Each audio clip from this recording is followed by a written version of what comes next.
Nagsimula ang kwento sa isang lalaking nagngangalang Kanata nang bigla siyang sinaksak ng kanyang stalker. Hindi niya magawang ipagtanggol ang sarili at pinalibutan ng kidlat ng kanyang stalker ang kanyang talam habang naghahatid siya ng panghuling suntok. Nagising siya sa isang kuweba kung saan pinangalanan siya ng duwende na si Older Gabo Naru at binigyan siya ng makakain.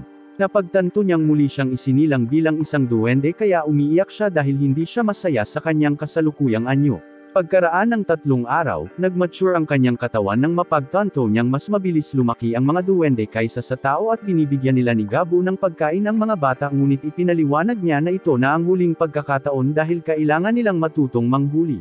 Umalis si Ru sa kuweba at sinimulan niyang tuklasin ang labas ng mundo nang mapagtantong puno ito ng mga kakaibang nilalang kaya naisip niyang iba ito sa mundong ginagalawan niya noon. Nakilala niya ang isang duwende na nagngangalang Kichi at nagpasya silang magtulungan kaya nagsimula silang manghuli ng pagkain at nakakita sila ng isang sungay na kuneho.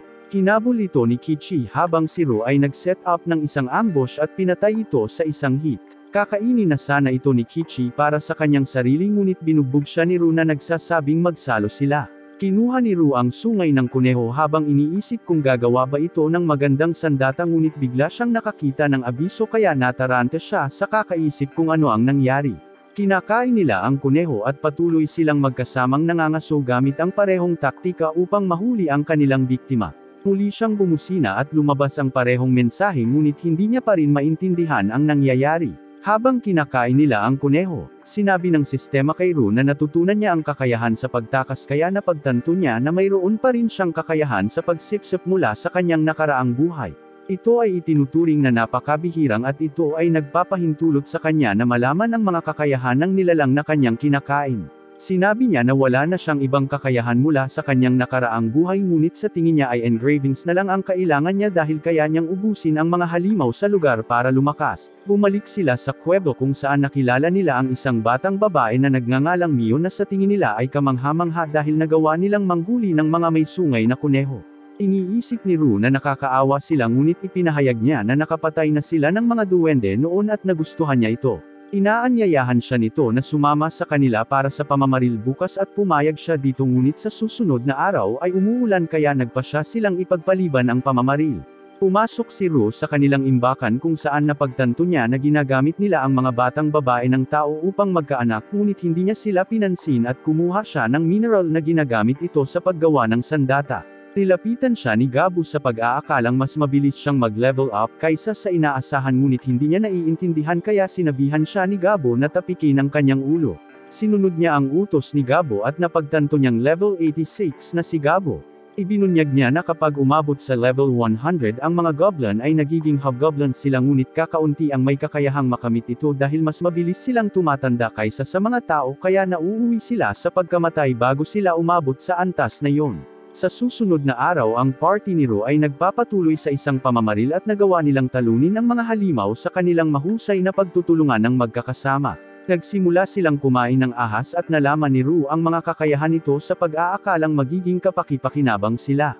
Nakita ni Kichi na masarap ito at iniisip niya kung makakain ba sila ng ulo ngunit ipinaliwanag ni Ru na ito ay lason kaya't mamamatay sila kapag kinain nila ito. Nagpatuloy sila sa pangangaso sa loob ng ilang araw at kalaunan ay nakarating sila sa isang kuweba ngunit inaatake sila ng isang pulutong ng mga paniki kaya ginamit ni Kichi ang kanyang kalasag upang ipagtanggol habang ginagamit ni Ru ang kanyang kasanayan sa Evil Eye upang mabigla ang mga paniki sa isang iglap at ginamit niya ang pagkakataong ito para patayin sila. Ang partido ni Ru ay kumakain ng mga paniki at nakakuha siya ng bagong hanay ng mga kakayahan ngunit nakita namin ang isang grupo ng mga gutom na goblins na nanunood sa kanila. Isang gabi, nakita namin ang grupo na nakapaligid sa kanya habang siya ay natutulog ngunit ang kanyang kakayahan sa paghahanap ay nag-activate na nagpapahintulot sa kanya na maramdaman ang panganib kaya't natalo niya sila ngunit hindi niya sinasadyang nasaksak ang isa sa kanila at siya ay natamba dahil ang sandata ni Ru ay may lason. Ipinaliwanag niya na ito ay isang aksidente na nagsasabing hindi pa rin niya makontrol ang kanyang mga kakayahan kaya natakot sila at napagtanto ni Mio na sinubukan nilang patayin si Ru kaya sinakal niya ang isa sa kanila. Nakikita namin ang isang orc na naglalakad sa kakahuyan nang inatake siya ng partido ni Ru. Nagbato ng bato si Mio at naputol ang daliri niya habang dinudurog ni Kichi ang binti niya dahilan para matamba siya. Tinapos siya ni Ru at kinakain nila ang kanyang katawan habang nakakuha si Ru ng mga bagong kakayahan ngunit alam niyang nabusog na ang kanyang mga kasama kaya nagmungkahi siyang magdala ng pagkain sa iba pang mga duwende. Nagpasya silang sundin ang kanyang plano at lahat ay nagpasalamat sa kanya para sa pagkain habang nagsisimula silang kumain ngunit nagtataka si Ru kung bakit niya ito ginagawa dahil dati siyang makasarili. Nang gabing iyon ay nakita namin ang lahat na natutulog sa kuwebo nang biglang ginulo ng sistema si Ru na tinanong siya kung gusto niyang mag-evolve ngunit hindi siya nag-abalang basahin ito dahil gusto niyang bumalik sa pagtulog kaya pinili niya ang oo at hindi gaanong iniisip ito. Kinabukasan ay napansin niyang nagbago ang kanyang katawan at tiningnan niya ang kanyang refleksyon nang mapagtantong halos kamukha niya ang kanyang nakaraan. Nakita namin na nag-transform na rin si Kichi kaya nagulat siya at sa tingin ni Mio ay kahanga-hanga ang mga ito. Hindi makapaniwala si Gabo na nakarank na sila dahil 2 linggo pa lang sila pero gustong subukan ni Kichi ang lakas niya kaya sinabihan niya si Ru na labanan siya. Tinanggap ni Ru ang kanyang hamon at nagsimula silang mag-away sa kakahuyan. Nagawa ni Kichi na makatama at tatapusin na niya ang laban ngunit nat-ambush siya ni Ru. Inamin niya ang pagkatalo na sinasabing si Ru ay masyadong malakas para sa kanya ngunit sinabi sa kanya ni Ru na mas malakas siya na nagsasabing siya ay nanalo lamang dahil sa kanyang bilis. Bigla silang nakarinig ng lobo na iniisip na may problema sila kaya sinabihan ni Ru si Mio na ihanda ang crossbow na ginawa nila. Nakita namin ang isang wolf pack na tumatakbo sa field na kumakain ng mga halimaw na nakatagpo nila habang pinagmamasdan sila ng grupo ni Ru na iniisip na oras na upang subukan ang kanilang mga bagong kapangyarihan. Ginamit ni Mio ang crossbow para magpaputok ng lason na bolt at natama niya ang pinuno ng pack kaya sila nag-aagawan sila habang si Ru at Kichi ay nagmamadali sa pagpatay sa kanila. Bumangon muli ang pinuno kaya naghanda si Ru na kunin siya ngunit bigla siyang bumagsak dahil sa kanyang pinsala. Kinakain ni Ru ang pinuno na nagpapahintulot sa kanya na magkaroon ng mga bagong kakayahan at napagtanto niya na nakakuha siya ng kasanayan sa pamumuno kaya nagpasya siyang subukan ito. Bumalik siya sa mga duwende na nagsasabi sa kanila na kainin ang mga lobo ngunit sinabi niya sa kanila na hulihin ang parehong dami ng biktima sa hinaharap. Alam nilang hindi sapat ang kanilang lakas para gawin ito kaya nakiusap sila sa kanya na turuan sila kung paano at pumayag siya sa kasabihang ito na ipapakita niya sa kanila kung paano ito ginawa. Kaya sinimulan nila siyang purihin ngunit sinabi niya sa kanila na bumangon na nagsasabing lahat sila ay kasama at naantig sila sa kanyang mga salita kaya nagpasya silang sundan siya sa pag-aakalang siya ay kamangha-mangha. Pagkalipas ng ilang araw, napagtanto nila na ang mga tao ay nagbuwis ng kanilang sariling buhay kaya't si Ru ay nagtataglay ng isang alaala para sa kanila na iniisip na ginawa nila ito dahil nawalan sila ng pag-asa. Sinasanay ni Ru ang mga duwende at nalaman namin na kumakain siya ng mga halimaw nitong mga nakaraang araw kaya nagkaroon siya ng hindi mabilang na kakayahan.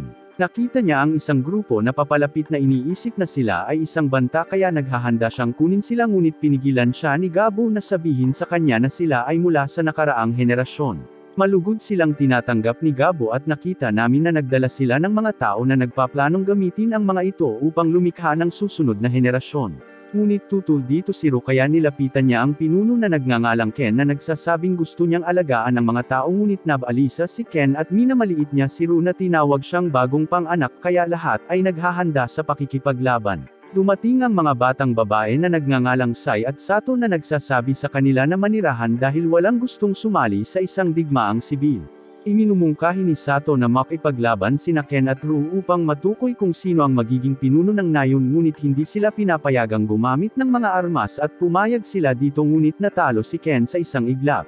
Ipinaliwanag ni Ru na ang kanyang mga string ay hindi binibilang-bilang mga armas dahil ang kanyang katawan ay maaaring gumawa ng mga ito at sinabi niya sa lahat na siya ang bagong pinuno ng nayon ngunit ang mga tauhan ni Ken ay hindi natutuwa na marinig ito. Dinala niya ang mga tao sa storage area na sinasabi sa kanila na magiging ligtas sila doon dahil inutusan niya ang mga duwende na huwag silang hawakan. Nangako siyang ibabalik sila sa isang nayon ng tao ngunit tinanong siya ng isang batang babae na nagngangalang Rebelio kung ano ang gusto niya sa kanila kaya sinabihan niya silang ibahagi ang kanilang kaalaman. Ibinunyag nila na sila ay bahagi ng isang paglalakbay sa negosyo ngunit sinalakay sila ng grupo ni Ken na pinatay ang mga lalaking nagpoprotekta sa kanila at dinala sila. Kaya nagsimula silang umiyak ngunit lumayo si Ru na nagbibigay sa kanila ng puwang upang magdalamhati. Pagkalipas ng 2 araw, binigyan ni Ru ng pagkain ang mga tao ngunit napagtanto niya na nakamove on na sila at pinagmamasdan niya ang mga ito habang kumakain sila na napagtanto na hindi sila katulad ng mga duwende dahil hindi sila nag-evolve ngunit mayroon silang mga trabaho na ginagawang kakaiba ang bawat isa sa kanila at siya. Alam na niya kung ano ang kanilang ginagawa para mabuhay na nagpapakita na si Reb Eliel ay isang baguhang mandirigma kaya naisipan niyang hayaan itong magsanay kasama ang mga duwende. Nakita namin ang mga duwende na nagsasanay ngunit ang mga tauhan ni Ken ay nahihirapan kaya si Ru ay nagsimulang magsalita ng basura sa kanila ngunit sila ay nabaalisa kaya't pinalo niya ang mga ito na nagpapaalala sa kanila na siya ang amo.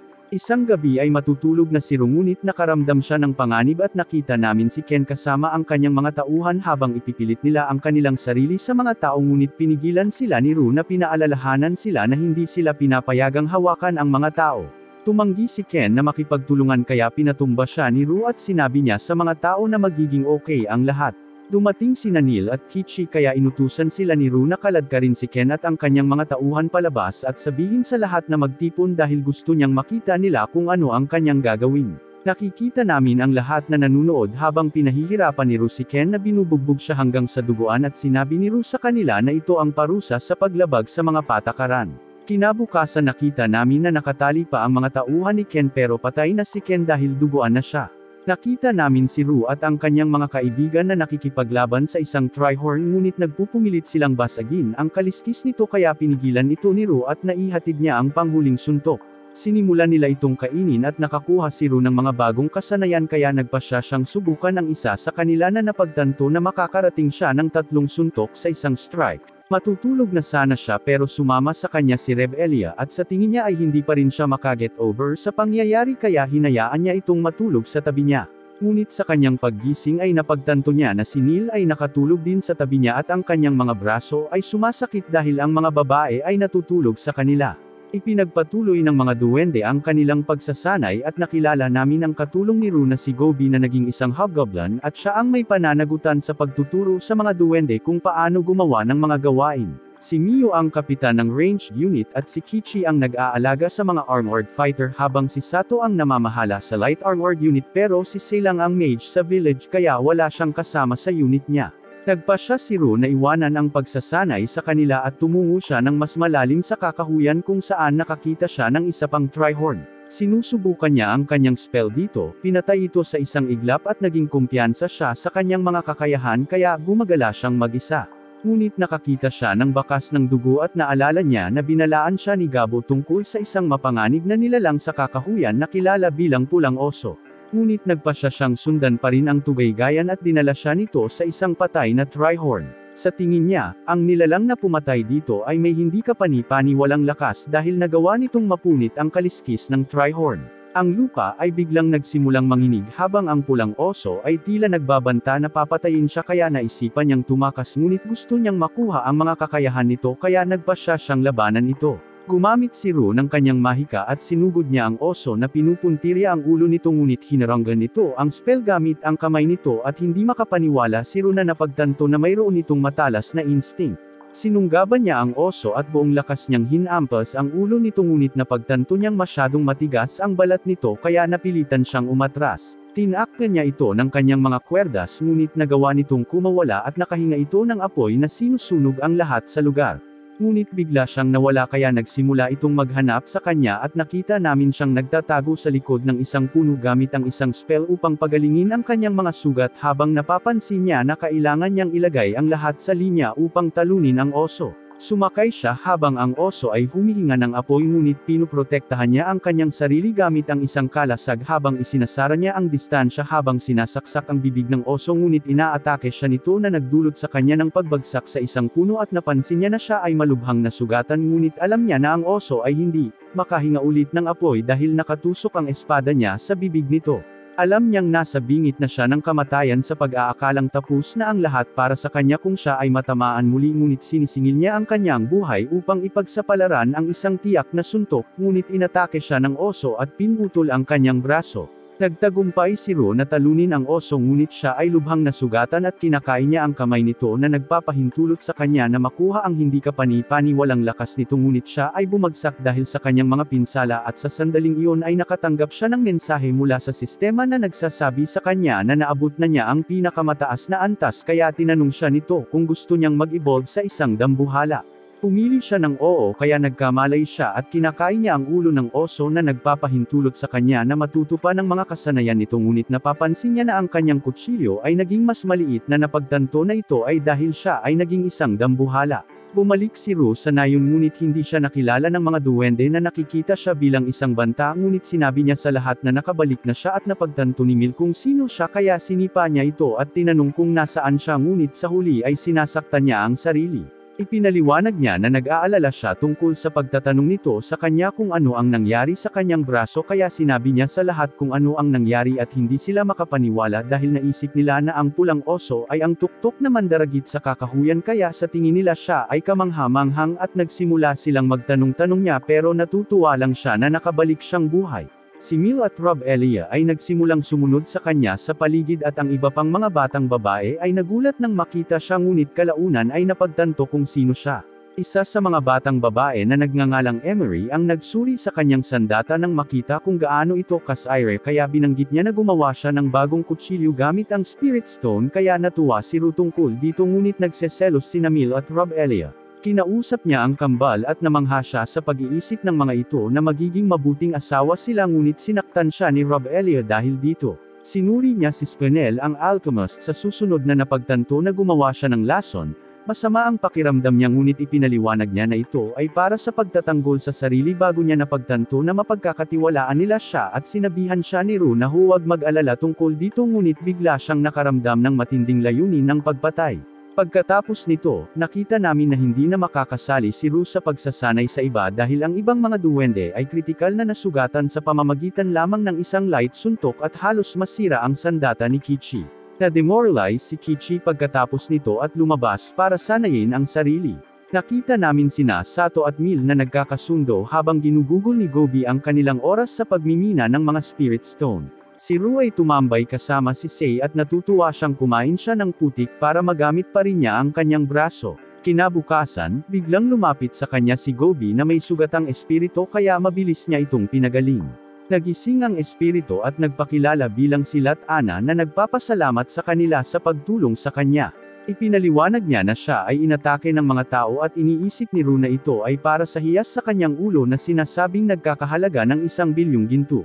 Humihingi ng tulong si Lat-Ana sa pag-alis sa mga tao na nagpapaliwanag kung paano naging maalamat na salamangkero ang kanyang amo at kung paano siya nilikha upang bantayan ang kanyang sikretong treasure room na naglalaman ng lahat ng uri ng maalamat na item. Ipinaliwanag ni Lat-Ana kung paano kinasusuklaman ng kanyang amo ang mga tao kaya mas gugustuhin niyang ibigay sa kanila ang lahat ng mga item sa halip na hayaan ang mga tao na makuha ang mga ito. Iniisip ni Gobi kung ano ang dapat nilang gawin kaya nagpasya siyang suriin ito. Mukhang nag-aalala si Rubelio ngunit sinabi ni Ru na wala siyang plano na patayin na lamang ang mga tao at nangakong susubukan at hikayatin sila. Sumama siya kay Gobi sa isang mining hole at tila dumiretso ito sa treasure room. Sinabi niya kay Gobi na magtago at pumunta siya upang hanapin ang mga adventurer mismo. Nagulat sila nang makita ang isang dambuhala at bigla siyang inatake ng isang assassin ngunit napigilan niya ito. Binalaan niya sila na lumalabag sila sa pagsasabi sa kanila na umalis ngunit tumanggi silang mamuno sa kanya ngunit nakita niya na ang kanilang mga pag-atake ay masyadong simple sa pag-aakalang sila ay umaasa sa mga antas at kanilang mga pagsulong sa trabaho.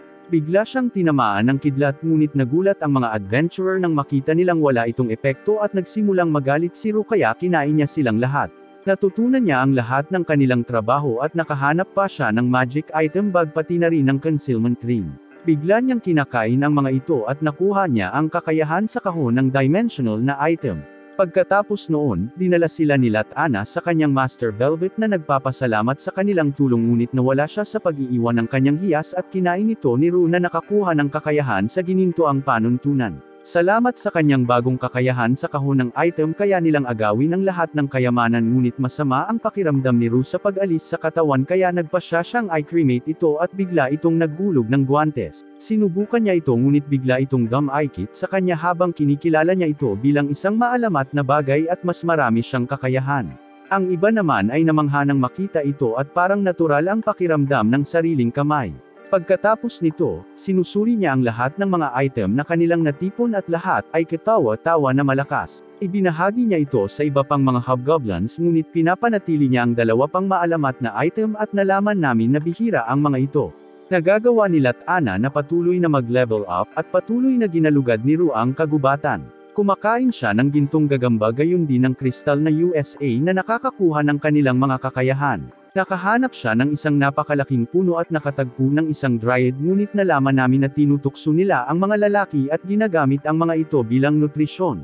Lumapit sa kanya ang dryad at nagpupumilit siyang pigilan siya. Sa huli ay sumuko siya ngunit nakuha niya ang pagpapala ng dryad at tinulungan niya itong bumalik. Siya ay patuloy na lumalaban sa higit pang mga halimaw at nakuha ang kanilang mga kakayahan ngunit kapag siya ay bumalik sa kampo ang lahat ng mga batang babae ay nagsimulang hindi papansinin siya. Natarante siya dito at sinubukang itanong kung ano ang nangyayari kaya napunta siya kay Spinel na nagsasabi sa kanya na nagseselos ang mga babae dahil alam nilang may nakita siyang tao sa labas na nakaturo sa kanyang leeg kaya naalala niya ang dryad. Iniisip niya kung ano ang magagawa niya sa kanyang sitwasyon ngunit bigla siyang hinalikan ni Spinel binanggit kung paano rin siya nito gusto at nagalit si Mio nang makita ito ngunit bigla siyang kumapit sa kanya na nagsasabing gusto niya rin siyang halikan at ang iba pang mga babae ay nagsasabi na pareho sila ng gusto, bagay.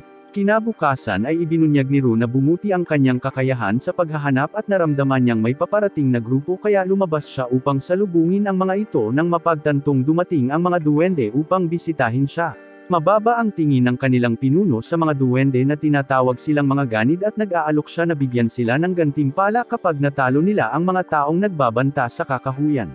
Sa tingin ni Jabba ay isang mapagbigay na alok ito ngunit tumanggi si Ru at binanggit niya na wala siyang pakialam kung ano ang mangyayari sa mga duwende dahil alam nilang hindi sila sinsero. Naghahanda silang labanan siya ngunit pinalabas niya ang kanyang aura at natigilan sila sa kanyang napakalakas na kapangyarihan. Alam niyang napapaligiran siya ng mga mamamana kaya nagbanta siya na papatayin niya ang pinuno kapag hindi niya inutusan ang mga ito na tumayo at natatakot siya sa kanyang buhay kaya sumunod siya. Ipinaliwanag ni Ru na tinanggihan niya ang alok dahil hindi niya gusto ang kanilang tono ngunit protektahan niya ang kakahuyan sa kanyang buhay dahil ito rin ang kanyang tahanan. Ipinakita niya ang kanyang kapangyarihan sa pamamagitan ng pagtawag ng hindi mabilang na mga sibat na pumapalibot sa mga duwende kaya nagpa siya silang umatras. Nakita namin si Ru na nangangaso ng gray na slime at kinain niya ang core nito na nagpapahintulot sa kanya na makakuha ng skill na tinatawag na auto-replication. Nagpa siyang subukan ito gamit ang kanyang dugo upang ipatawag ang isang maliit na nilalang at napagtanto niya na magagamit niya ito upang makita kung ano ang nangyayari kaya nagpa siyang ilagay ang kanyang dugo sa damit ng mga batang babae dahil alam niyang makakatulong ito sa kanya na protektahan sila. Pagkalipas ng ilang araw, naramdaman ni Ru na papalapit ang mga duwende at inutusan sila ng kanilang pinuno na umatake ngunit nagpakawala si Ru ng malakas na dagandong na nagpasindik sa mga duwende at ginamit niya ang kanyang web para hulihin sila. Tinanong niya ang pinuno kung bakit siya bumalik kaya inamin niya na gusto niyang mag-higanti ngunit binanggit ng kanyang mga kasama na sinubukan siyang pigilan. Ipinaliwanag ni Ru na papatayin niya ang kanilang pinuno ngunit bibigyan niya sila ng pagkakataong mabuhay na nagsasabing kailangan nilang lumaban sa mga kunwaring labanan laban sa mga duwende upang matukoy kung sino ang mabubuhay. Pagkalipas ng ilang araw nalaman namin na 6 sa kanila ang natalo kaya't kinakain niya ang mga ito na nagpapahintulot sa kanya na makuha ang kanilang mga kasanayan. Sinabi niya sa mga natitirang duwende na sila ay itatago bilang mga bilanggo at si Gabo ay nasa sabik dahil karamihan sa kanila ay babae kaya gusto niyang swertihin ang mga ito ngunit sinabihan siya ni Ru na huwag silang hawakan. Nagsimulang magmakaawa ang pinuno para sa kanyang buhay ngunit pinatay siya ni Ru at kinain siya. Tinalo ni Kichi ang isang oso at naabot niya ang pinakamataas na antas na nagpapahintulot sa kanya na mag-evolve. Bumalik siya sa kuweba at hindi makapaniwala ang lahat na nag-rank up siya pero masaya si Ru na lumakas siya. Nalaman namin na si Kichi ay naging isang espesyal na variant dahil nasa kanya ang mga pagpapala ng mga demigod at hinahamon niya si Ru na labanan siya sa pag-aakalang dapat niyang pantayan ang kapangyarihan ni Ru. Tinanggap ni Ru ang hamon at nagpupumiglas siya laban kay Kichi ngunit nagawa pa rin niyang lumabas sa tuktok. Sinabi niya na mayroon pa rin siyang talino sa mga kasanayan sa pakikipaglaban ngunit kinikilala niya ang lakas ni Kichi na kinikilala siya bilang kanyang karibal. Nakita namin si Ru na papasok sa kuwebo nang may lumitaw na maitim na figure at binigyan siya nito ng regalo na nagsasabing dapat niya itong tanggapin ngunit bigla siyang nagising sa pag-aakalang panaginip lang iyon. Nalaman namin na si Kichi ang nagbigay inspirasyon sa iba pang mga goblins na mag-evolve at sinubukan ni Spinel ang kanilang kakayahan na nagpapakita na ang isa sa kanila ay may potensyal na maging isang salamangkero. Ipinakilala niya si Ru sa isang hobgoblin na nagngangalang G at ipinaliwanag niya na siya ay magiging isang mahusay na kleriko. Napansin ni Ru na nag-evolve na rin si Sei at nalaman namin na naging half-spell na siya pero nagtataka siya kung bakit may kakaiba siyang marka sa katawan. Pumunta sila sa labas at sinubukan ni Sei ang kanyang kapangyarihan sa pamamagitan ng paglulunsad ng maraming bolang apoy na nagdudulot ng malawakang pagkasira. Ipinagmamalaki niya ang kanyang magic na sinasabi kay Ru na basic lang ang spell ngunit sinabi niya sa kanya na sapat na ang kanyang nakita at nalaman namin na hindi pa rin niya naabot ang kanyang buong potensyal dahil maaari pa rin siyang mag-evolve bilang isang spell lord. Nakatanggap siya ng mga bagong kagamitan upang ipagdiwang ang kanyang milestone at napagtanto ni Ru na lumalakas ang mga taga-nayon. Pinapanood niya ang mga duwende habang sila ay nagsasanay at napagtanto niya na ang kanyang henerasyon ay mas mahusay na gumaganap kaysa sa naunang isa na iniisip na ito ay dahil sila ay pinalaki sa ibang kapaligiran. Kinabukasan ang mga duwende mula sa nakaraang henerasyon ay lumapit kay Ru at sinabi sa kanya na sapat na sila dahil hindi nila gusto ang paraan ng kanyang pamamalakad sa nayon kaya gusto nilang umalis. Nagpaalam siya sa kanila ngunit nagtataka sila kung bakit hindi niya sila pinipigilan kaya ipinaliwanag niya na malaya silang gawin ang anumang gusto nila. Ipinakita niya sa kanila ang isang kutsilyo na gawa sa mithril na nagsasabi sa kanila na isaalang-alang ito bilang isang regalo ng pamamaalam at ginagamit niya ito upang putulin ang kanyang sarili bago payagan silang magkaroon nito. Nakita ni Ru ang isang orc na may kasamang patay na tao at napansin niya na ang lalaki ay may kawili-wiling kakayahan kaya pinatay niya ang orc at kinakain ang katawan ng lalaki. Bumalik siya sa kuwebo kung saan pinainom siya ni Spinel at napagtanto niyang beer yun kaya nagpasalamat siya sa paggawa nito. Ang lahat ay nagtitipon para sa isang piging habang sinasabi sa kanila ni Ru ang tungkol sa mga duwende na umalis sa nayon na nagtatanong kung may iba pang gustong umalis ngunit nananatili silang tahimik kaya napagtanto niyang masaya sila sa nayon at lahat sila ay umiinom. Pagkatapos ng kapistahan ay ginamit ni Ru ang kanyang dugo upang lumikha ng mga hikaw na nagpaplanong gamitin ang mga ito sa malayuang pakikipag-usap sa iba. Pinasuot niya ang iba at humanga sila na talagang gumagana ito. Nagtagumpay si Gobi na talunin ang isang Trihorn sa isang hit ngunit nabanggit ni Ru na buhay pa ito kaya nagpasya siyang gamitin ang kakayahan na nakuha niya mula sa tao na kilala bilang Monster Tamer at ang Trihorn ay muling nakilala ang mga goblins bilang amo nito. Napagtanto niya na ang kakayahan ay kapaki-pakinabang kaya ginagamit niya ito upang paamuin ang ibang mga nilalang sa pag-aakalang maaari silang maglingkod sa mga tao sa kanyang nayon. Nakikita namin si Reb Elia na nakikipaglaban sa mga kobold at nagawa niyang talunin ang tatlo sa kanila habang sinabi ni Ru na siya ay isang mahusay na manlalaban. Kakain na siya pero bigla siyang nakaramdam ng kakaiba ng mapagtantong kaka-unlock niya lang ng bagong trabaho. Nagpatuloy siya sa pangangaso ng mga halimaw at masaya siya na siya ay gumagawa ng mahusay na pag-unlad.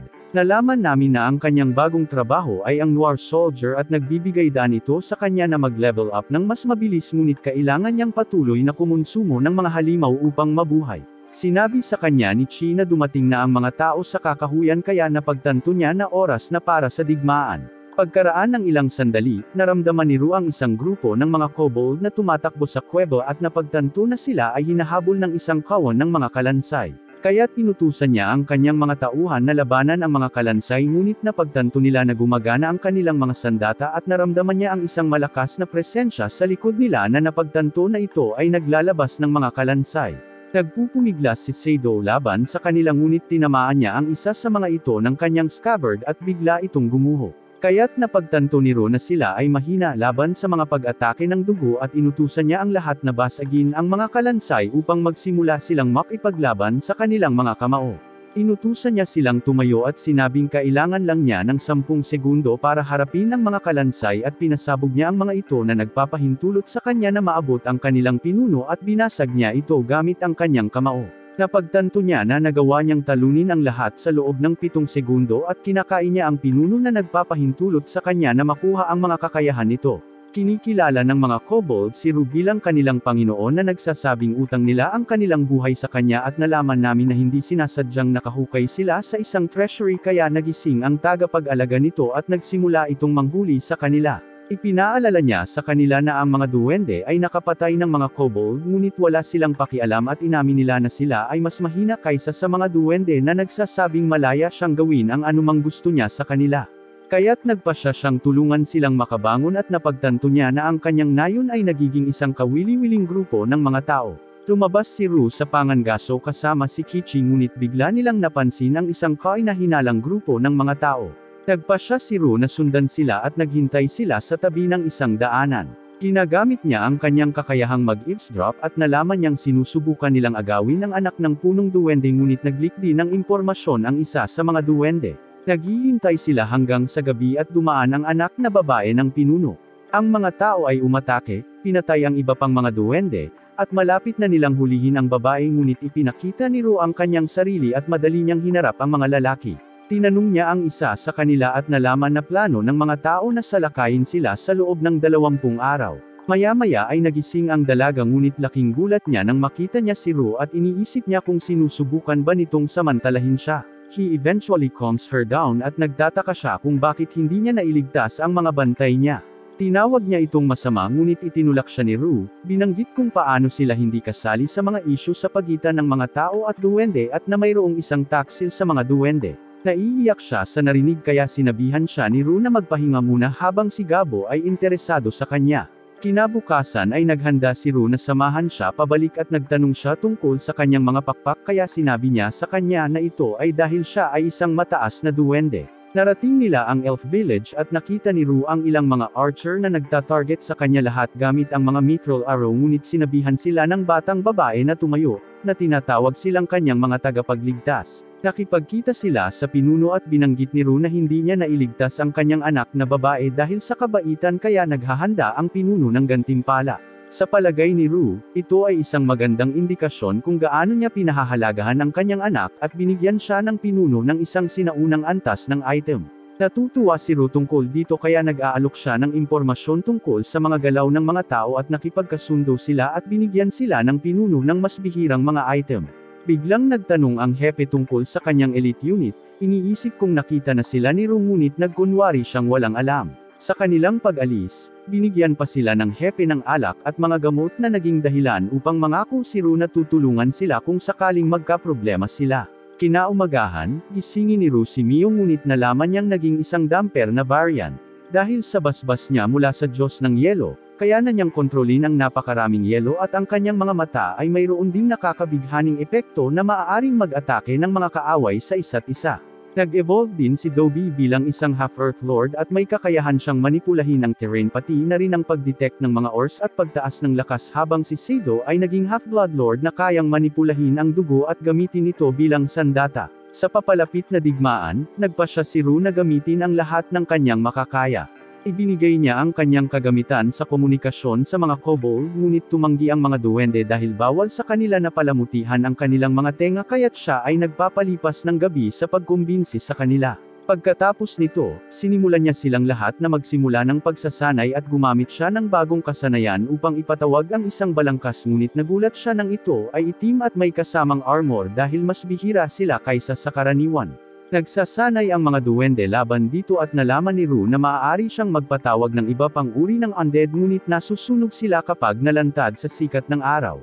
Nalaman namin na mayroon na ngayong mahigit 100 tao sa kanilang grupo at sinabi ni Ru na ang mga kobolds ang pinakamahina kaya kinuha niya sila para sa karagdagang pagsasanay at ginagamit niya ang pagkakataon upang mahuli ang mas maraming pamilyar na lobo. Sa gabi, nalaman ni Ru na ang halberd na ginamit niya sa pakikipaglaban sa pulang oso ay nagkaroon ng bagong hugis at tila napabuti ito ni Emery gamit ang mga bagong materyales na nakuha nila mula sa mga duwende. Namangha si Ru sa kanyang trabaho at tila nag-rank up din siya bilang isang elemental smith. Lumapit si Kichi kay Ru at inamin niya na gusto niya si Gobi. Sa tingin ni Ru ay halata ito ngunit hindi alam ni Kichi kung paano sasabihin sa kanya. Sinabi sa kanya ni Ru na kailangan lang niyang gawin ito dahil mas maaga siyang nakakakuha ng sagot, mas maaga siyang makakamove on. Kaya tinawag siya ni Kichi sa gabi at ipinagtapat ang kanyang nararamdaman para sa kanya. Kinabukasan, nakita namin na naging maayos ang lahat dahil mas malakas ang pakiramdam ni Kichi kaysa dati. Nalaman namin na humihingi rin ng payo si Gobi kay Mio, kaya alam ni Ru na mangyayari ito. Ang grupo ay nagpapatuloy sa pangangaso pagkatapos ng kanilang pagsasanay at si Ru ay nakakuha ng higit pang mga bagong kakayahan. Nagpasya siyang subukan ang kakayahan ng exoskeleton na nagbibigay sa kanya ng suit ng armor at ito ay nakagawa at naka-impact engraving. Ngunit sa tingin niya ay mukhang sobrang-sobra ito kaya hinubad niya ito ngunit nauwi sa hubad dahil napagtanto niyang ginamit ng kasanayan ang kanyang mga damit bilang material para sa armor. Tila ang kasanayan ay nakakapagrehistro ng maraming mga form kaya ginagamit niya ito sa ibang material upang makakuha ng mga pakpak ng insekto ngunit nagpupumilit siyang masanay sa mga ito.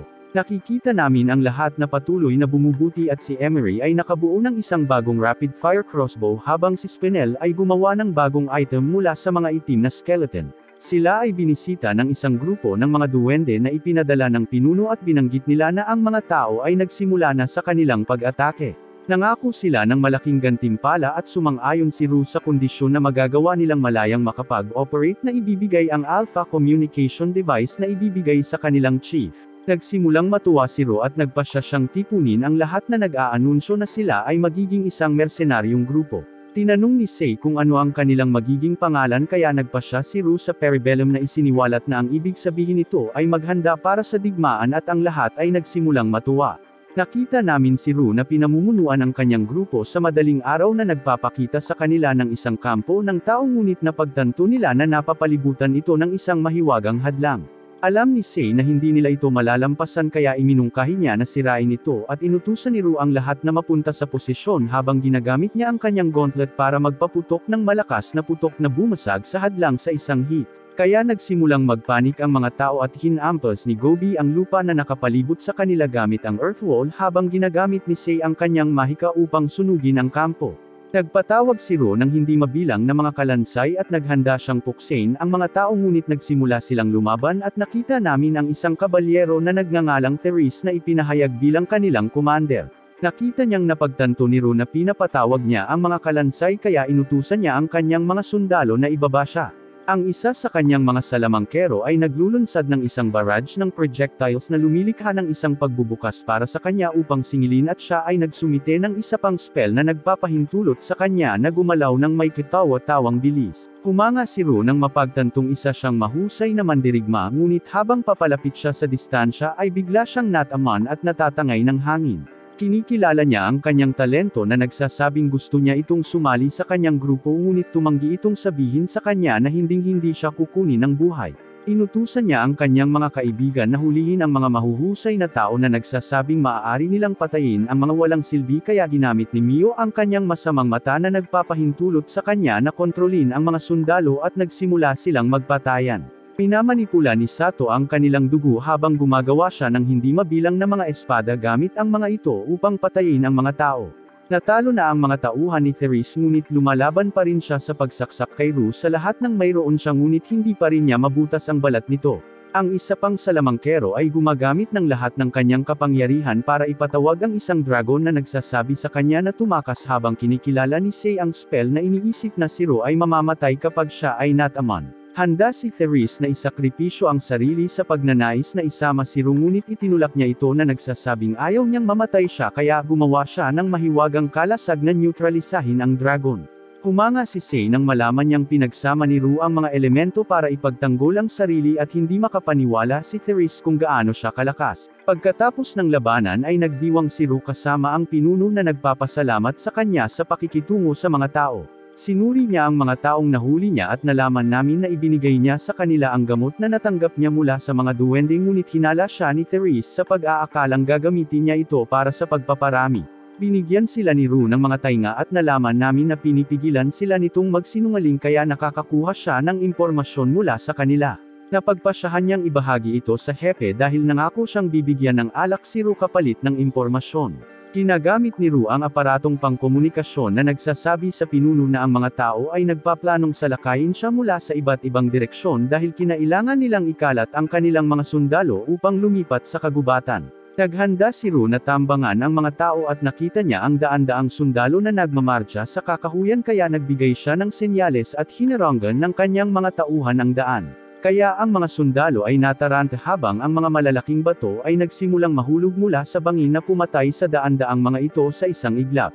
Nahulog sila sa mga bitag ni Ro at inilabas sila ng mga duwende ngunit tinipon ng kanilang pinuno ang mga nakaligtas na nag-uutos sa kanila na magtayo ng pader kaya ginagamit nila ang mga bato upang protektahan ang kanilang sarili habang ang mga salamangkero ay gumagamit ng mahika upang lumaban. Sa tingin ni Ru, kahanga-hanga ang pinuno na napagtantong kailangan niyang baguhin ang kanyang mga taktika dahil nahihirapan silang talunin ang mga tao.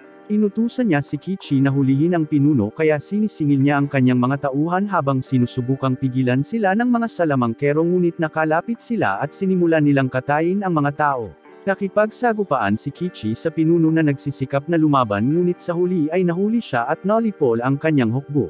Nakikita namin na pinag-uusapan ng mga bilanggo si Ru na iniisip na malapit na silang mabulok sa kulungan ngunit nakita namin na sumama sa kanila ang pinuno at sinabihan niya silang huminahon. Nakilala nila siya na alam niyang Krobak ang pangalan niya at alam nilang ordinaryong tao lang siya kaya tumanggi silang makinig sa kanya.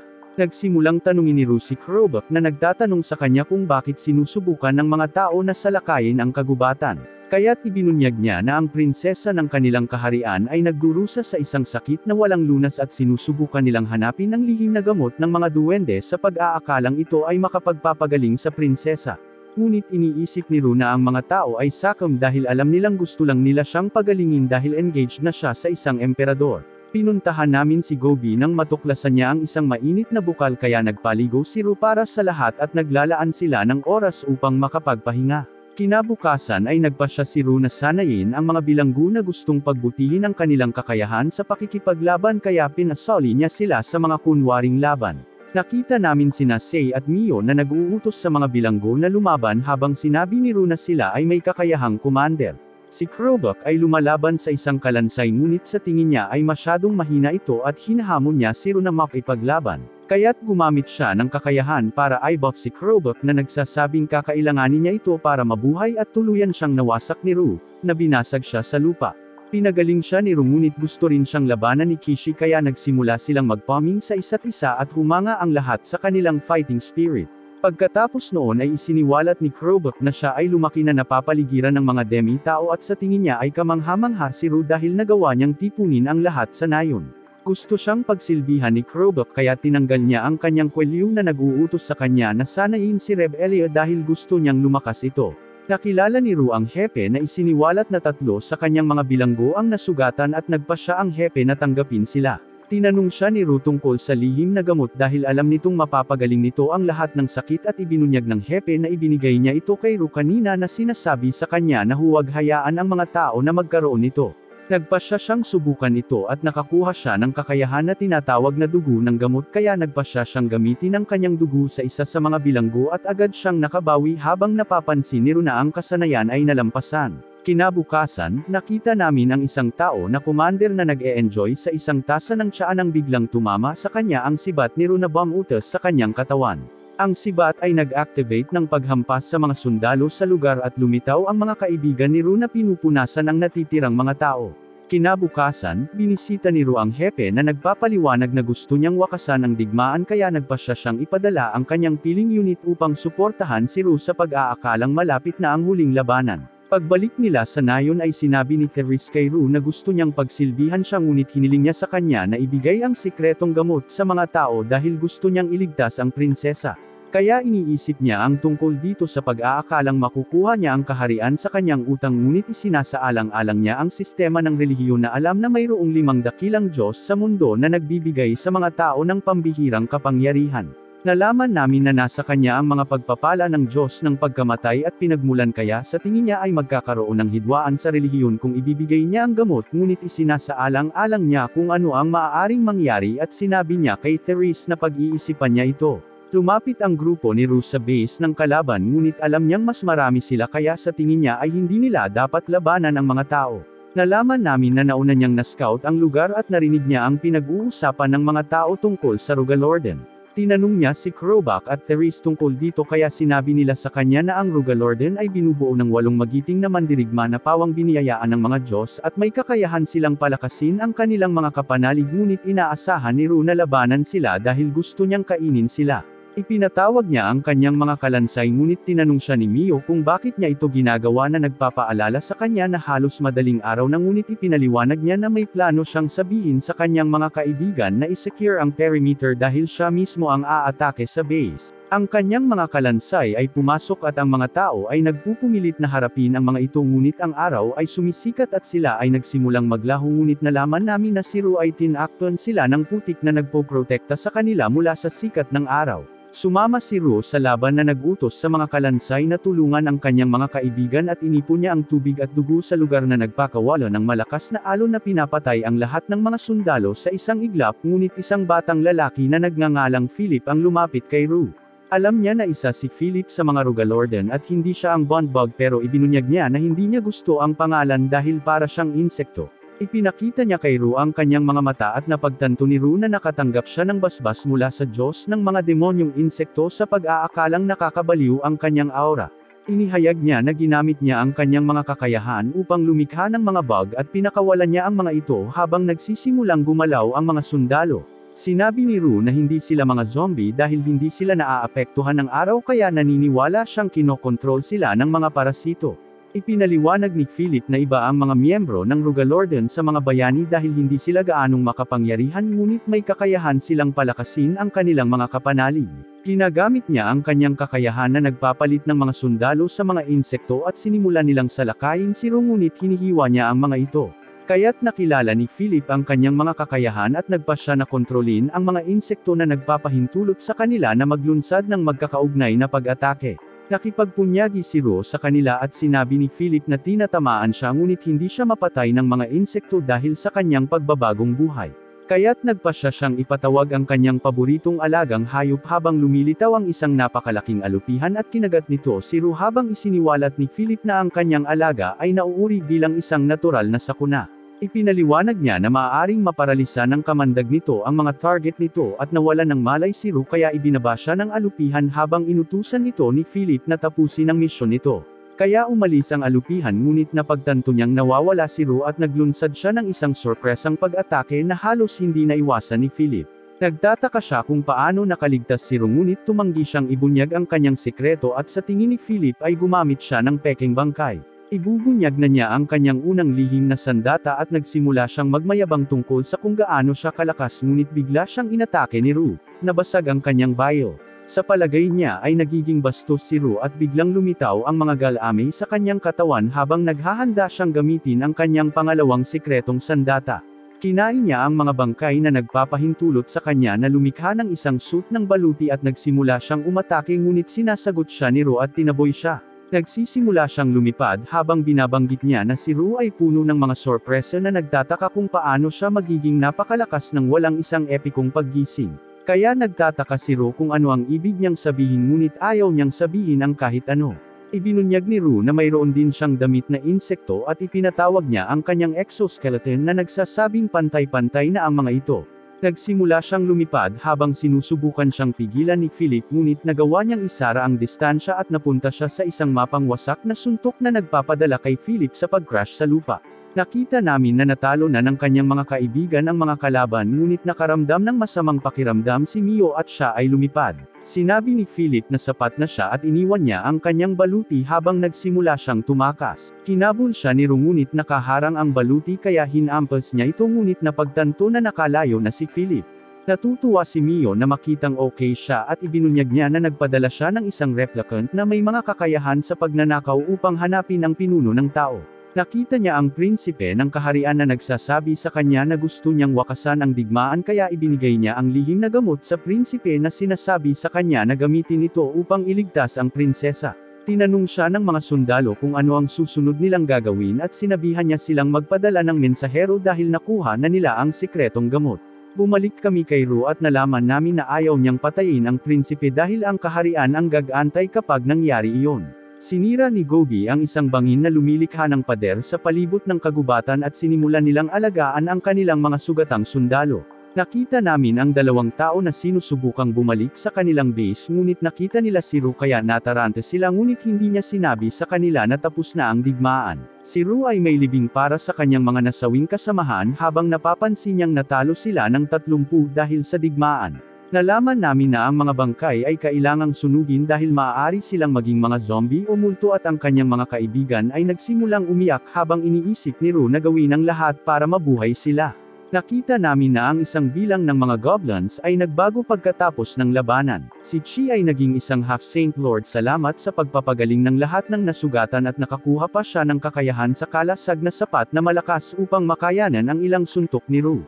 Naging ghoul si Rufo dahil palagi niyang kinakain ang mga zombie na nilikha ni Ru pero medyo natatakot si Ru sa kanya. Pinilit niyang huwag isipin ang tungkol sa kanya ngunit naabutan niya si Mei na naging isang dungshi na may mga mata sa buong katawan na nagbibigay sa kanya ng malayo ang kakayahan sa panunood kaya siya ay mahusay para sa pangangalap ng intel. Sinuri ni Ru ang mga kobolds at nakita niyang nag-evolve na rin ang kanilang pinuno. Ipinahayag niya na nakakuha siya ng totoong pangalan na tinatawag ang kanyang sarili na Akita habang nalaman namin na ang mga tunay na pangalan ay mga espesyal na pangalan na ibinibigay sa mga individual sa isang tiyak na antas. Ngunit kung nalaman ito ng isang kaaway, maaari silang magbigay ng ilang spells tulad ng mga sumpa sa iyo kaya mahalagang ilihim ito ngunit inihayag ito ni Akita kay Ru bilang tanda ng kanyang katapatan. Pagkatapos nito, iniisip ni Ru kung ano ang gagawin sa mga bilanggo. Sinabi niya sa kanila na malaya silang umalis o maaari silang manatili bilang mga pansamantalang miyembro ngunit may iilan na hindi nasisiyahang tretuhin na parang mga baguhan dahil mas malakas sila kaysa sa iba pang mga goblins. Sinabihan sila ni Ru na umalis kung may problema sila ngunit ang pinunong si Zai ay nagmumungkahi na labanan ang kontrol sa grupo. Nagpasya si Ru na patawanin sila kaya sinabihan niya silang sabay silang atakihin. Ina-activate nila ang kanilang mga orb weapon habang nalaman namin na binibigyan nila ng lakas ang kanilang mga user ngunit madali pa rin silang tinatangay ni Ru. Pinagaling niya ang kanilang mga sugat ngunit biglang nataman si Ru ng palihim na pag-atake at siya ay pinalipad. Tinawag ng taong bakulaw ang kanyang sarili na amo ngunit bigla siyang sinuntok ni Ru at tuluyang nawasak. Hinahanap ni Ru ang half-damper ngunit nakita niyang nililigawan niya si Mio kaya binigyan niya ito ng extra special na pambubugbog. Pinigilan siya ni Mio at binigyan niya ang lalaki ng kaunting dugo niya para pagalingin siya. May iba namang nagpapasalamat kay Ru sa pagligtas sa kanila mula sa pagkaalipin at kusa silang sumama bilang mga pansamantalang miyembro.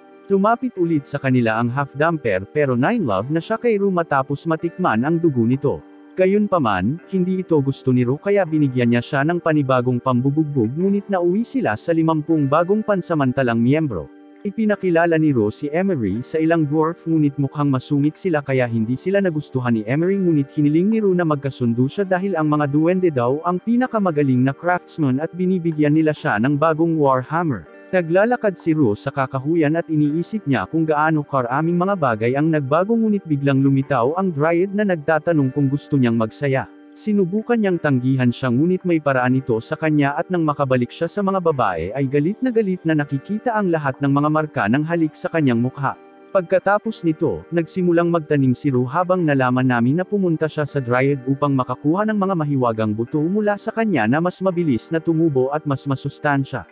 Ang ilan sa mga pansamantalang miyembro ay nagpasya na umuwi at nakita namin na ang mga marangal na bilanggo ay pinalaya na ngunit lahat sila ay na-brainwash ni Mio kaya sila talaga ay naging mga especially iya at nalaman ni Ru na ang hukbo ng tao ay nagsimula ng ganap na umatras. Natuwa ang punong duwende na tapos na at niyaya niya si Ru na sumama sa kanilang handaan. Gumagawa si Ru ng ilang crafting gamit ang kanyang skeleton bones at nauwi siya sa paggawa ng skeleton centipede. Ipinakita niya ito sa mga babae at sa tingin nila ay nakakatakot ngunit ipinaliwanag niya na magagamit nila ito bilang isang sasakyan at plano niyang iuwi sila sa kanilang tahanan. Iniisip nila kung sila ay pinalayas ngunit binanggit niya na gusto niyang tuparin ang kanyang pangako na iuwi sila at bigyan sila ng pagkakataong pumili kung gusto nilang manatili. Mayroong isang kapistahan upang opisyal na salubungin ang mga bagong miyembro at iniisip ni Zai na matatakot ng alupihan ang mga tao sa bayan. Sinabi ng Damper na si Danny na hinamak ng imperyo at ng kaharian ang demi-humans kaya kailangan niya ng guarantor mula sa isang marangal na pamilya para makapasok ngunit nag-aalok si Zai na tulungan sila. Kinabukasan, bago sila umalis, hinati ni Ru ang lahat sa mga grupo na nagsasabi sa kanila na mang-alap ng higit pang impormasyon tungkol sa labas ng mundo ngunit ipinaalala sa kanila na walang sinuman ang pinapayagang mamatay. Umalis silang lahat at naisip ni Ru na magiging tahimik ang lahat nang wala ang lahat sa paligid, ngunit inaasahan niyang makahanap ng mas malakas na biktima sa mundo habang patungo sila sa lungsod ng Triant. Dumating sila sa lungsod ngunit ang lahat ay nataranta sa pag-aakalang malapit na silang patayin. Kaya ipinaliwanag ng mga kasama ni Ru ang kanilang sitwasyon at nakahanap sila ng matutuluyan. Sinabi niya sa mga babae na maaari silang umalis sa kanyang partido at manatili sa lungsod dahil alam niyang inagaw sila at gusto niyang masiyahan sila sa kanilang buhay, ngunit sa palagay niya ay isang mahalagang asset ang mga ito sa kanyang partido kaya mas gusto niyang kasama sila. Ipinakita sa kanya ni Rubella ang Adventurers Guild kung saan agad siyang inaatake dahil iniisip ng lahat na siya ay banta kaya pinatumba niya sila. Sinabi ni Rubella sa attendant ang tungkol sa Peribellum at sinabihan sila ng isang matandang lalaki na magparehistro bilang mga adventurer upang sundin nila ang kanyang mga tagubilin. Niyaya ni Mio si Ru na mag-shopping ngunit ipinaliwanag niya na kailangan niyang mag-ipon ng intel at itinago niya ang kanyang sarili bilang isang tao. Naglalakad siya sa paligid ng lungsod habang naririnig niya ang lahat na nag-uusap tungkol sa kanya na iniisip na siya ay mapanganib kaya napagtanto niya na mahihirapan siyang mag-advertise ng kanyang kumpanya. Bigla siyang tinambangan ng isang grupo ng mga tulisan ngunit madali niya itong hinarap at kinakain ang kanilang mga katawan. Napagtanto niya na may suot silang mga singsing na may parehong disenyo kaya sa tingin niya ay nagtatrabaho sila para sa isang kriminal na organisasyon. Narinig niya ang isang batang lalaki na nakikipagtalo sa isang grupo ng mga lalaki dahil binayaran lang niya ang kanilang ransom ngunit hindi nila pakakawalan ang kanilang bihag kaya't binyantaan niya ang mga ito na papatayin sila ngunit ibinaba siya nito at sasaksaki na sana siya ngunit natambol sila ni Ru at nahawa sila, kasama ang isa sa kanyang mga replicant. Iniisip ng batang lalaki na dapat niyang patayin ang mga ito ngunit ipinaliwanag niya na mayroon siyang plano at binigyan niya siya ng isang business card na nagsasabi sa kanya na makipag-ugnayan sa Peribellum kung kailangan niya ng tulong habang isiniwalat ni Ru ang kanyang tunay na anyo. Nang gabing iyon, binisita ng bata si Ru at sinabing sinusubukan niyang iligtas ang isang prinsesa na nakidnap at sinabi ni Ru na alam niya kung saan siya hahanapin. Nakita namin ang mga magnanakaw sa kanilang hideout ngunit inalis sila ni Ru at dinala niya ang bata sa prinsesa habang sinusuri niya ang isang dokumento na napagtanto na ang lahat ay binalak. Pinayuhan niya ang bata na huwag sabihin sa sino man ang nangyari ngunit tumanggi siya kaya ginamit ni Dan ang kanyang hypnosis upang pilitin siyang sumunod. Kinabukasan ay nalaman ni Ru ang tungkol sa susunod na henerasyon ng mga duwende at natutuwa siyang marinig ito ngunit patuloy niyang iniisip ang mga babaeng umaasa na hindi siya iiwan kaya binisita niya sila at sinabi nilang lahat sa kanya na gusto nilang manatili sa kanya kaya nagpasalamat sila sa pagiging tapat sa kanya. Kinalaunan sa araw na iyon, binisita ng prinsesa si Ru na alam niyang siya ang nagligtas sa kanya at ipinakilala niya ang kanyang sarili bilang Alice Sternfeld. Alam niya ang tungkol sa Peribellum at nagpasya siyang kunin ang mga ito at sinabihan silang ihatid siya sa kabisera ng hari ngunit tumanggi itong ipaalala sa kanya na mayroon siyang mga gwardiya ngunit sa palagay niya ay wala silang silbi at ipinahayag ng batang lalaki na babayaran niya sila ng isang gintong plato, ang trabaho. Sinabi ng mga batang babae kay Ru na ito ay nagkakahalaga ng 1,000,000 gintong barya kaya napagtanto niya na ang alok ay napakahusay upang palampasin. Tinanggap ni Ru ang trabaho ngunit nagtataka siya kung bakit walang bantay si Alice kaya ipinaliwanag niya na iniwan niya sila at hindi siya makapaniwala sa pag-iisip na hinahanap siya ng mga ito at baka mapagkamalan siyang kidnapper ngunit alam niyang kaya niya tisirain ang kontrata kaya sumakay sila sa kalansay habang itinuturo siya ng prinsesa sa isang kawon ng kalabaw kaya pinatay nila ang isa sa kanila at kinain nila ito ngunit nakaisip si Ru ng ideya at nagpasya siyang paamuin ng isang kalabaw upang magmukhang ang skeleton centipede. Hindi gaanong kapansin-pansin. Ipinagpatuloy nila ang kanilang paglalakbay sa pangangaso ng mga halimaw sa daan ngunit patuloy na inilalagay ni Alice ang kanyang sarili sa panganib kaya napagtanto ni Ru na siya ay may problema. Nakakita sila ng pugad at alam ni Ru na may mga pagong na ahas kaya hinailan niya ang mga ito at humingi ng tawad si Alice sa kanyang inasal habang nagpasya siyang tulungan silang maghanda ng pagkain. Nasiyahan sila sa pagkain ng magkasama at habang naglalakbay sila sa Ru, nalaman ni Alice na ang mga halimaw ay mapanganib ngunit gumagawa siya ng mga katawa-tawa dahil sa kanyang pagkamausisa. Nalaman namin na ang bata ay isang kabalyero at malapit na siyang magsanay kasama si Ru ngunit nagpasya si Alice na sumama sa kanila dahil gusto niyang matutong makipaglaban. Sinabi ni Ru na walang karanasan sa pakikipaglaban ang bata kaya siya ay nabugbog dahil gusto ni Ru na matanto niya na kailangan niyang magpakalakas ngunit napagtanto ni Ru na si Alice ay may potensyal at alam niyang determinado itong umunlad.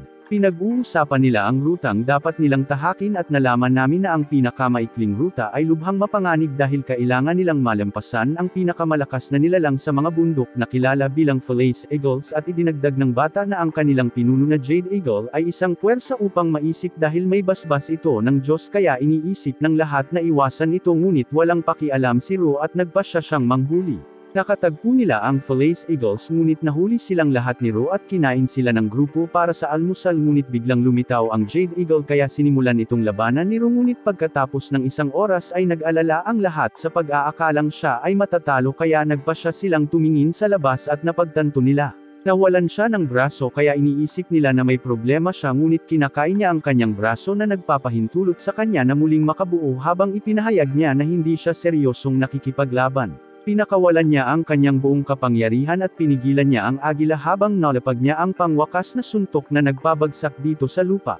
Napansin niya ang isang bagay sa katawan ng agila na napagtanto na mayroon itong soul stone sa tabi ng puso nito at alam ng mga babae na napakabihirang isipin na maaari nilang ibenta ito upang kumita ng kayamanan. Kinakain ni Ru ang Jade Eagle na nagpapahintulot sa kanya na makuha ang mga kakayahan nito ngunit tinanong siya ni Alice kung bakit kinakain niya ang lahat ng kanyang pinapatay kaya ipinaliwanag niya na ginagawa niya ito upang kunin ang kanilang mga pagsisisi at sama ng loob at alam niyang kakaiba ang kanyang paliwanag dahil walang sinuman sa kanyang nakaraang buhay ang nakaintindi sa kanya pero hindi umimik si Alice at iniisip pa rin niya ang sinabi nito. Dumating sila sa nayo ng Maison ngunit nataranta ang mga tao at naghahanda silang labanan si Ru ngunit ipinakita ni Alice sa kanila ang kanyang taluktok habang sinasabi niya sa kanila na tumahimik at kinilala nila siya bilang ang prinsesa kaya pinayagan nila itong pumasok sa nayon. Binigyan sila ng mayor ng lugar na matutuluyan at ipinakita sa kanila ang mga tourist spot dahil gusto niyang magsaya ang prinsesa. Nang gabing iyon ay sabay na umiinom ang lahat at hinawakan ng isang lalaki si Mio kaya binugbog niya ito. Hinahamon ni Ru ang lahat sa isang kompetisyon sa pag-inom na nagsasabing ang mananalo ay kikita ng 4 na pilak na plato at tatanggapin ng mga taga-nayon ang kanyang hamon. Pero lahat sila ay nalalasing at nalaman namin na hindi sila nagkaroon ng pagkakataon dahil hindi malasing ang mga ogres at ginawa lang ito ni Ru para makalimutan nila si Mio. Kinabukasan ay nagpatuloy sila sa kanilang paglalakbay ngunit napagtanto ni Ru na ang kambal ay parehong buntis sa kanyang mga anak kaya tinawagan niya si Gabo na hindi niya alam ang gagawin. Ngunit sinabi sa kanya ni Gabo na hindi sila babalik sa kanilang nayon sa oras dahil ang mga batang dambuhala ay ipinanganak kaagad at sa palagay niya ay hindi mabubuhay ang mga kapatid na babae dahil ang mga tao ay napakaliit upang magkaanak ng mga anak na dambuhala. Kaya nagpasya si Ru na maghanap ng lugar para sa kanilang panganganak na nagsasabi sa kanila na manatili at tinitiyak nila sa kanya na sila ay magiging maayos. Ngunit napagtanto ni Spinel na humihina sila sa pag-iisip na kailangan nilang kumain ng masustansyang bagay upang mabuhay kaya tinanggal ni Ru ang kanyang braso at sinabihan niya silang kainin ito sa pag-aakalang dapat itong magbigay sa kanila ng sapat na enerhiya. Ngunit tumanggi ang mga ito na nagsasabing ayaw nilang kainin siya kaya kumagat siya at hinalikan niya ang mga ito na pinipilit ito sa kanilang mga katawan habang sinasabi niya sa kanila na ayaw niyang mamatay sila. Nakarating sila sa isang kuwebo kung saan sila inaatake ng mga oso ngunit hinarap sila ni Zai at ng iba pa habang naghahanda siya ng kama para sa magkapatid. Ginagamit niya ang kanyang kakayahan sa pagpapagaling upang panatilihing buhay ang mga ito habang patuloy na lumalaki ang kanilang mga tiyan at sinabi sa kanya ni Gina ang mga sanggol ay handa ng ipanganak kaya siya ay nagsagawa ng operasyon sa mga kapatid na babae. Ilang sandali pa ay nakita natin na naging maayos ang lahat at buhay pa ang magkapatid. Sinabi ni Ru na nakaramdam siya ng kaba ngunit natutuwa siya na nailigtas niya sila at napagtanto niyang isa na siyang ama ngayon. Tumawag si Gabo kay Ru at sinabi sa kanya na malamang na may halong dugo ang mga bata at binanggit ni Ru na may tig-isang sungay sila. Ngunit iminumungkahi ni Gabo na alisin ang mga ito dahil ang mga magkahalong dugo ay iniiwasan ng lipunan sa pag-aakalang sila ay mga kasuklam-suklam. Ngunit naisip ni Ru na hindi ito dapat maging problema dahil ipinangako niyang ipapakita niya sa kanila ang pagmamahal at sinabi sa kanya ni Gina si Peribellum ang mag-aalaga sa mga sanggol. Nakikita namin na pareho silang ipinanganak bilang mga Panginoon at bawat isa ay may isang orb na nakakabit sa kanila kaya pinangalanan niya ang batang babae na Oro at ang batang lalaki na Argent na isiniwalat na pinangalanan niya sila ayon sa kulay ng kanilang mga orb. Kinabukasan, umalis si Ru sa kuweba habang naghahanap siya ng isang makapangyarihang halimaw. Nakita niya ang isang higanteng USA na tumatawag sa liwanag na salansan at sa tingin niya ay isang amo ito na nag-iisip na maaaring hindi niya ito matatalo kahit na siya ay lumabas ng todo. Nagpasya siyang labanan pa rin ito ngunit tinanggal nito ang mga sungay nito at mabilis itong tumakbo palayo. Naisip niyang kainin ang mga sungay ngunit iniisip niya ang tungkol sa kanyang mga sanggol at nagpasya siyang itabi ito para sa kanila. Nagpatuloy siya sa paglalakad at nakita niya ang isang grupo ng mga adventurer habang nakikipaglaban sila sa isang grupo ng mga halimaw. Nakita ni Rue ang pinuno na tinatawag siyang Baylor at nagawang talunin ng mga adventurer ang kanyang mga kampan. Inatake sila ni Baylor ng isang malakas na pagsabog at napagtanto ni Rue na nahihirapan sila ngunit kinikilala niya ang kanilang mga kakayahan. Patuloy na lumalaban ang pinuno at naghanda si Baylor na ilabas ang kanyang ultimate skill ngunit bigla siyang natamaan ng mga mahiwagang arrow na agad na palm unit sa kanya. Lumapit si Rue sa labi ni Baylor habang iniisip niyang itago ito sa kanyang kahon ng item ngunit naghahanda ang mga adventurer na labanan siya sa pag-aakalang siya ay isang banta. Ngunit ang kanilang pinuno ay naglalabas ng isang kahangahangang aura at si Rue ay nagkaroon ng interes sa kanya kaya nagpasya siyang iligtas siya sa pagsasabi sa kanya na maaari niyang makuha ang kanyang mga potion kapalit ng mga labi ni Baylor. Sumang-ayon ang lalaki dito kaya inilagay ni Rue si Baylor sa kanyang kahon ng item at nagsimula siyang maglakad palayo habang ang mga adventurer ay nagsimulang makipag-usap tungkol sa kanya na iniisip na siya ay isang kawili-wiling nilalang. Ngunit ibinunyag ng pinuno na mayroon siyang kakayahan na tinatawag na Voice of Death at sinabi nito sa kanya na maaaring lipulin ni Rue ang kanyang partido. Kinakain ni Rue si Baylor at bumalik siya sa kuwebo kung saan tinatanggap siya ng kanyang pamilya. Ibinibigay niya ang sungay ng White Stag sa kanyang mga anak na nagpapahintulot sa kanila na mapabuti ang kanilang mga estatistika at sinubukan niyang kainin ito kasama si Rebelia at pareho silang nakakuha ng kakaibang kakayahan. Ibinunyag ni Rebelia na nakakuha siya ng bagong trabaho na tinatawag na Stalem Eater ngunit napagtanto ni Rue na ang White Stag ay hindi kapani-paniwalang makapangyarihan dahil alam niyang hindi siya sapat na malakas para paamuin ito. Natutulog si Rue at ipinaalam sa kanya ng system na ang kanyang antas ay maxed out na nagtatanong sa kanya kung gusto niyang mag-evolve sa isang Apostle Lord. Kaya pumayag siyang mag-evolve at nakakuha siya ng mga espesyal na kakayahan ngunit biglang may mensahe ng error na nagsasabi sa kanya na kailangan pa niyang matugunan ang ilang kondisyon para mag-unlock ng bagong hanay ng mga kasanayan. Kinabukasan ay nagpatuloy sila sa kanilang paglalakbay ngunit napagtanto nilang buntis sina Emery at Spinel. Alam na ni Rue kung ano ang gagawin kaya sinabi niya sa kanila na magtatayo sila ng kampo at nakita namin na naipanganak nila ang kanilang mga sanggol. Ang anak ni Emery ay isang high orc habang ang anak ni Spinel ay tao at napagtanto ng lahat na mas maliit siya. Nagpapahinga sila sa isang lugar na tinatawag na Purgatorio habang nagsusuot ng disguise si Ellis sa pag-aakalang makikilala siya ng lahat dahil malapit na sila sa kabisera. Nagpapahinga ang mga babae sa inn habang dinadala ni Rue ang iba sa Adventurers Guild. Napagtanto ni Rebelia na mayroong isang silid sa pagsasanay at isang grupo ng mga adventurer ang hinahamon si Rue na makipaglaban ngunit sinabi niya sa kanila na labanan ang iba sa halip. Kaya't nagsimula silang magbugbog sa isa't isa at ang mga adventurer ay natatalo ngunit inanyayahan sila ni Rue na sumali sa Parabellum. Nang maglaon, namili siya kasama ang mga babae at bumili siya ng kamera gamit ito para kunan ng litrato ang kanyang mga sanggol. Nang gabing iyon ay nagpasya siyang makipag-ugnayan sa iba pang miyembro ng Parabellum at tinawagan niya si Sato na nagpahayag na nakabili si Sei ng mga spellbook dahil nanghuhuli sila ng mga kriminal para kumita. Nakipag-ugnayan siya kay May na nagpapaliwanag na siya ay nangangalap ng impormasyon kaya alam ni Rue na siya ay nagsusumikap at sinabihan siya nito na magpahinga. Naisipan niyang tawagan si Kichi ngunit bigla siyang natanong kung saan nahati siya sa kalahati kaya nabigla siya kung ano ang nakita niya. Kaya nagpasya si Rue na magtungo sa lungsod ng Griffos dahil gusto niyang makita kung ano ang kalagayan ni Kichi. Sinabi niya kay Ellis na aabutin ito ng 2 araw kaya hindi na sila makakarating sa kabisera anumang oras sa lalong madaling panahon ngunit pinayagan niya ito na nagsasabing hindi ito dapat maging problema. Habang naglalakbay sila ay pinagmamasdan ng lahat ang mga sanggol at napagtanto nila na ang anak ni Spinel ay hindi kasing bilis ng iba ngunit sa palagay nila ito ay dahil ang mga tao ay mas tumatagal sa pagtanda. Nakita ni Rue si Mio na may kwintas na kinikilala ito bilang ang ibinigay niya sa kanya ngunit sa palagay niya ay hindi ito sapat para sa kanya dahil tila nahuhulog siya sa pag-aakalang wala siyang malapit sa kanyang antas. Ibinunyag niya na gusto niyang magkaroon ng isang sanggol sa kanya at sinabi niya sa kanya na hindi niya siya iiwan na nagsasabing hindi mahalaga kung hindi niya kayang dalhin ang kanyang mga anak. Narating nila ang Griffos kung saan nakakita sila ng piitan ngunit nakatagpo sila ng isang grupo ng mga adventurer na tumatakbo palayo at binanggit nila na mayroong isang nalulupig na Minotaur sa loob. Nakipag-usap si Rose sa alkalde at sinabi sa kanya na ang Minotaur ay kanyang kaibigan ngunit ipinaliwanag ng alkalde na sinusubukan siya ng mga adventurer na palabasin. Kaya bumalik sila sa pasukan ng piitan at lumitaw si Kichi kasama si Gobi habang tinatandaan ni Ru kung paano sila lumaki. Ipinahayag ni Gobi na hindi nila pinatay ang mga adventurer at tinanong ni Ru si Kichi tungkol sa kanyang pangitain.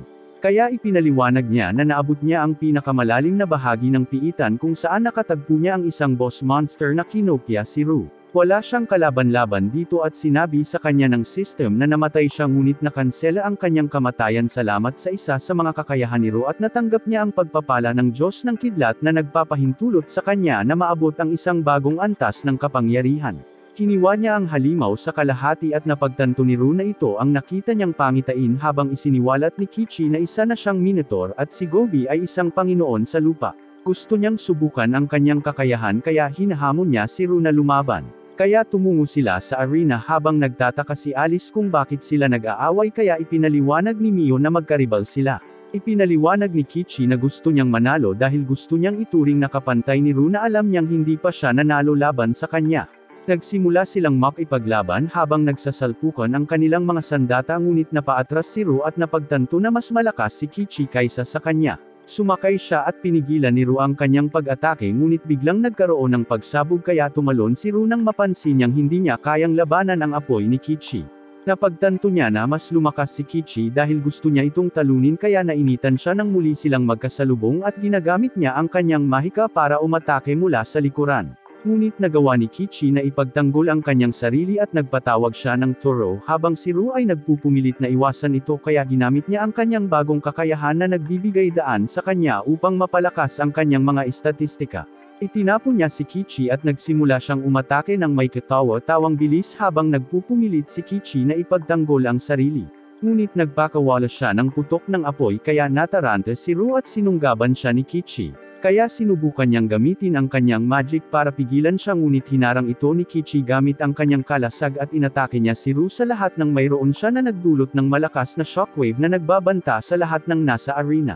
Ngunit bigla niyang napagtanto na nakalimutan niyang magpigil ng mapagtantong maaari niyang saktan ang kanyang mga kaibigan. Nakabawi si Ru sa pagsasabi sa kanya na kailangan niyang mag-ingat at bigla siyang sumugod sa isang bagong kasanayan na nagpakawala ng kanyang nagliliyab na mga kamao. Sinubukan ni Kichi na harangin ito ngunit naputol ang kanyang kalasag at nakuha ni Ru ang pangwakas na suntok habang inaalala niya kung paano sila magkasamang manghuli noong sila ay mga duwende pa na napagtanto na pareho na silang malayo. Pagkatapos ng laban, umuwi sina Kichi at Gobi at nakarating ang grupo sa kabisera ng hari. Dinala sila ni Iris sa kanyang palasyo at sinabihan niya silang manatili doon habang inihahanda niya ang kanilang gantimpala. May handaan sila para sa hapunan ngunit nahihirapan silang matulog dahil hindi sila sanay na magkaroon ng mga ganoong kagandang kwarto.